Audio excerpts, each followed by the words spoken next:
এই মেয়েটি পাত্রের ভেতর একটি হাড্ডি ছুঁড়ে মারে, কিন্তু সেই হাড্ডি সাথে সাথে পুরনো যুগের এক সেনাপতির মাথায় গিয়ে লাগে। সবাই ভয় পেয়ে যায়, কোথাও এটা কোনো শত্রুর কাজ নয় তো। কিন্তু যখন কাছে গিয়ে দেখে তো সেটা তো শুধু একটি হাড্ডি ছিল। সেনাপতি ভাবে এটা হয়তো উপরওয়ালা দেখ কোনো উপহার হবে। এরপর সে তখন একটি ধন্যবাদ সূচক পত্র লিখে সেই পাত্রের ভেতর দিয়ে পুড়িয়ে দেয়।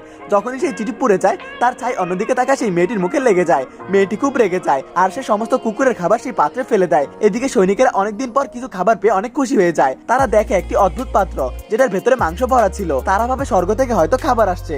এদিকে পাত্র খালি দেখে মেয়েটি পুরো এক প্যাকেট কুকুরের খাবার পাত্রে ঢেলে দেয়, কিন্তু সে খুব অবাক হয় যে এত কিছু দেওয়ার পরও সেই খাবার কোথায় যাচ্ছে। এদিকে সেনাপতি এত খাবার দেখে সবকিছু সৈনিকদের ভেতর বিলিয়ে দেয়।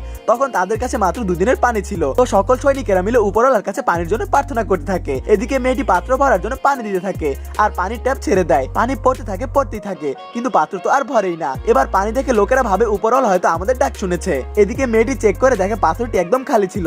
সে ভাবে কোনো খারাপ কিছু এতে আছে, এজন্য পাত্রটিকে সে লাঠি মেরে দূরে সরিয়ে দেয়। কিন্তু তখনই পাত্রের ভেতর থেকে রক্ত দিয়ে লেখা একটি চিঠি তার মুখের উপর এসে পড়ে। কিন্তু এই সুন্দর ছবিটির জন্য কেউ লাইক সাবস্ক্রাইব করে না।